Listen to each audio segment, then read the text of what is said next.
Hi, I'm Harlem. 6 months ago, my life was pretty much perfect. My wife Natalie was 5 months pregnant with our first child, and my stepfather Richard had just named me co-executor of his substantial estate alongside my stepbrother Marcus. That's when everything changed. Have you seen these amendments Richard made to the trust? Natalie asked one evening, reading through papers at our kitchen table. Her brow furrowed as she adjusted her reading glasses. Not yet. Anything interesting? I grabbed a water from the fridge, completely unaware of the storm brewing. Interesting is one word for it, she said, sliding the document across the table. He's allocated 30% to fund a college trust for our baby. That's incredibly generous. I smiled, scanning the paperwork. That's Richard for you, always thinking ahead.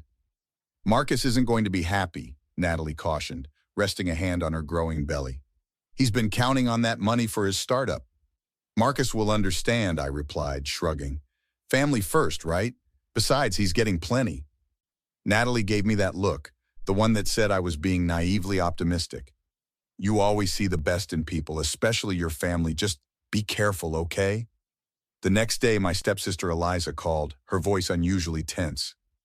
Harlem, we need to talk about Marcus, she said without any greeting.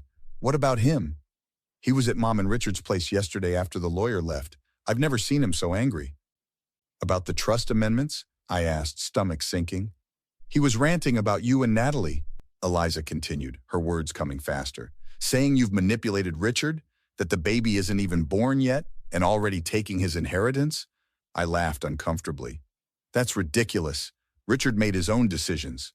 Harlem, listen to me, Eliza's voice dropped. He said, and I quote, I'll make sure that baby never sees a dime of my money. Then he stormed out. He's just upset. He'll cool down, I insisted, though doubt had begun creeping in. There's more, she hesitated. Diane was there too. Diane was our family accountant, practically an aunt to us growing up. What did she say? She came by my place this morning. She's worried. She said Marcus has been siphoning money from Richard's accounts for months. Small amounts, but it adds up. She's been covering for him because she's known him since he was a kid, but... Wait, what?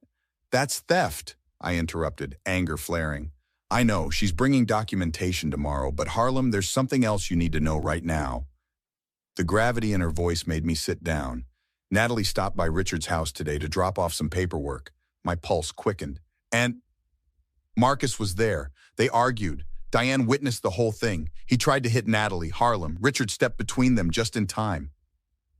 The world seemed to stop. He did what? Diane said he was screaming about the baby stealing his future. Richard kicked him out, but Natalie was really shaken up. She didn't want to worry you, made them promise not to tell you. My hands trembled with rage. Where is she now? With Mom at their place. She's okay, just scared. I grabbed my keys. I'm heading there now. Harlem, Eliza's voice stopped me. There's one more thing. Marcus has been telling everyone that Natalie trapped you with the pregnancy to get Richard's money. He's trying to turn the family against you both. That's when I knew this wasn't just an angry outburst. This was betrayal, calculated, cruel, and aimed at the people I loved most. He actually swung at her? I demanded, pacing Richard's living room where Natalie sat with my mother Sandra, still visibly shaken. It happened so fast, Natalie explained, hands protectively covering her belly. He was screaming about the trust, saying I planned this pregnancy to steal his inheritance. When I told him he was being ridiculous, he just snapped. Richard, normally calm and collected, couldn't hide his disgust. I've never been so ashamed. If I hadn't been there...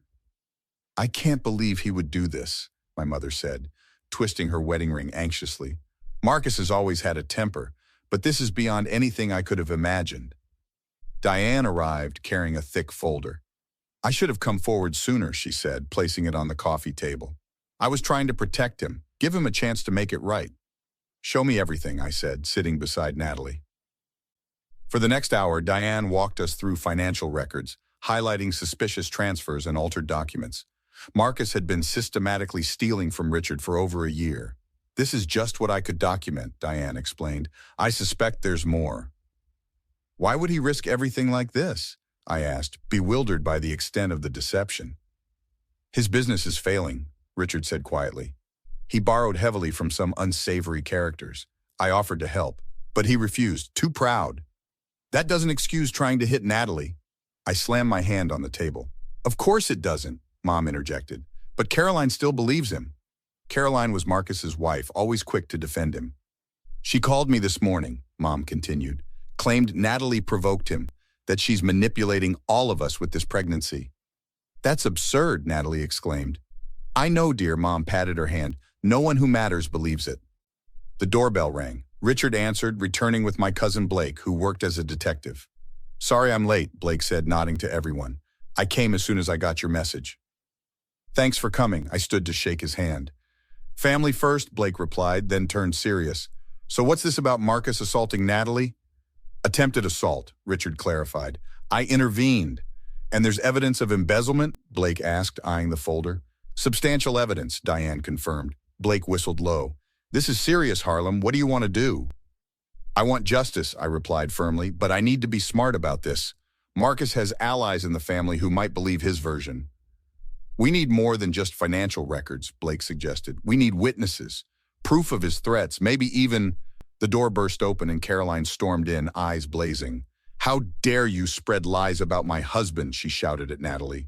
Caroline, Richard stepped forward. This isn't the time. No, I've had enough. Caroline pointed at Natalie. You've turned everyone against him with your convenient pregnancy and your sob stories. I saw what happened, Diane stood up. He tried to hit her. There was nothing convenient about it. You've always hated him, Caroline spat back. All of you have. He's the only one with real business sense, and you're jealous. Business sense? I laughed bitterly. Is that what you call embezzlement now? Caroline blanched. What are you talking about? I slid the folder toward her. See for yourself. Your husband's been stealing from Richard for over a year. This is absurd, she stammered, but her confidence was clearly shaken as she glanced at the documents. We're pressing charges, I said quietly, both for the attempted assault and the financial crimes. You'll destroy him, Caroline whispered. No, I replied, taking Natalie's hand. He destroyed himself. 3 days later, I sat across from Marcus in Richard's study, Blake standing by the door, and Richard beside me. Caroline had insisted on being present, hovering nervously behind her husband. Thanks for coming, I began coldly. Like I had a choice, Marcus sneered. Family meeting sounded more like a summons. Call it what you want, I replied. We have things to discuss. If this is about what happened with Natalie, she's blowing it way out of proportion. Marcus leaned back, all casual confidence. We had a disagreement. I raised my voice. That's it.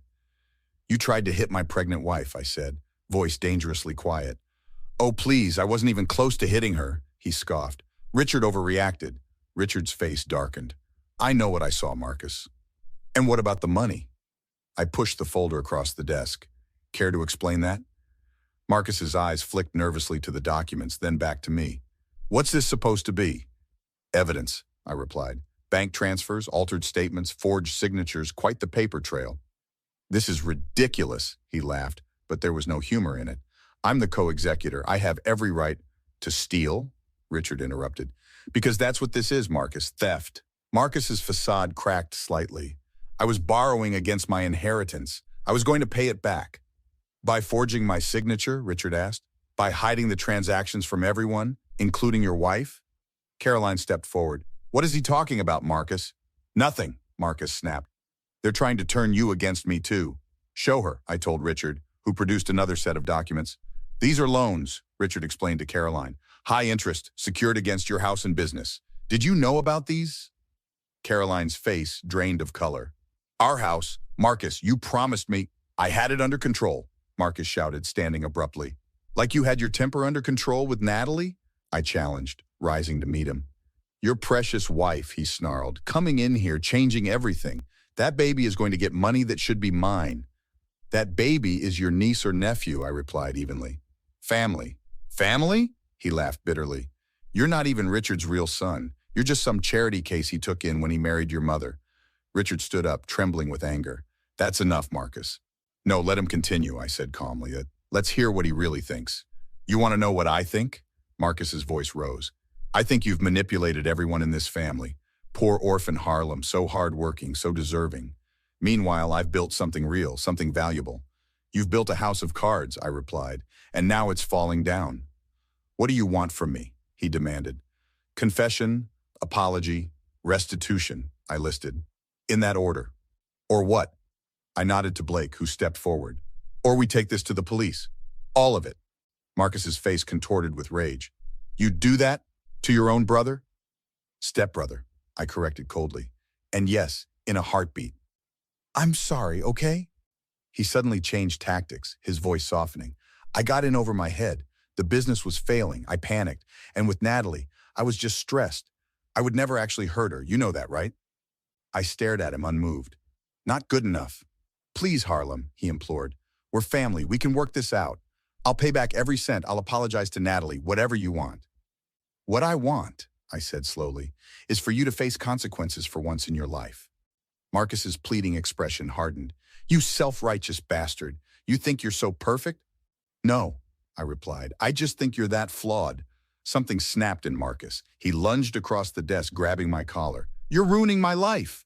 Blake moved quickly, pulling him back. That's assault, he said calmly. Want to add it to the list? Get off me. Marcus struggled, knocking papers to the floor. You'll regret this, Harlem. All of you will. As Blake restrained him, I gathered the scattered documents with steady hands. No, Marcus, I said quietly. The only one with regrets here is you. How are you holding up? Eliza asked, placing a cup of tea in front of Natalie, as we sat in our living room 2 weeks later. Better, Natalie smiled weakly. The doctor says my blood pressure is finally back to normal. And the baby? Mom asked anxiously. Healthy and active, Natalie placed a hand on her rounded belly, kicking up a storm, especially at night. Blake entered, removing his jacket. Just got off the phone with the DA. They're moving forward with all charges. Embezzlement, forgery, attempted assault, everything. Have you heard from Caroline? Natalie asked Eliza. She's filing for divorce. Apparently Marcus's financial deception was the last straw. The doorbell rang. Blake waved me down. I'll get it, he said, hand instinctively touching his hip, where his off-duty weapon rested. He returned moments later with Diane. Marcus is outside the neighborhood gate, demanding to see you, Harlem. Absolutely not, Mom declared. I'll handle this, I told everyone, following Blake to the front door. Outside, Marcus stood beyond our neighborhood security gate, looking disheveled. Harlem, please, he began, his voice cracking. I've lost everything. My business is bankrupt. Caroline's left me. Richard has disowned me. That's not my problem, I replied coldly. I know I messed up badly, but we're still family. There must be some way I can make this right. There isn't. Please, he begged. If you drop the charges, I'll leave town. You'll never have to see me again. Why would I do that? Because despite everything, we grew up together, he said, eyes pleading. Remember when we built that treehouse? When we got caught sneaking out to that concert? We were brothers once. For a moment, memories flickered. Then I remembered Natalie's terrified face. No, I said firmly. You tried to hurt my wife, my pregnant wife, over money. You betrayed everyone who ever cared about you. I'm sorry, he whispered, a tear sliding down his cheek. I truly am. I believe you're sorry you got caught. Sorry you're facing consequences. But you're not sorry for what you did.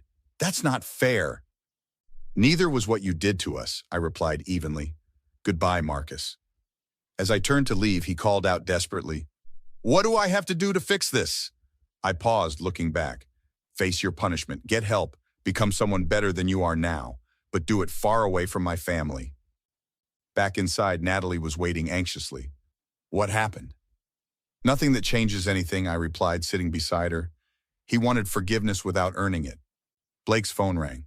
After a brief conversation, he looked up. They've arrested Marcus for violating the restraining order. He'll be held without bail until the trial. Eliza raised her teacup. To justice, finally. And to family, Mom added. The real kind. What happens now? Diane asked. I looked around at the people who had stood by us, who had chosen truth over comfort, right over easy.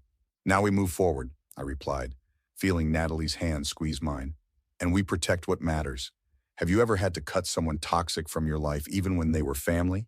The hardest choices often lead to the most necessary healing. Like and subscribe if you've ever had to make a difficult decision to protect yourself and those you love.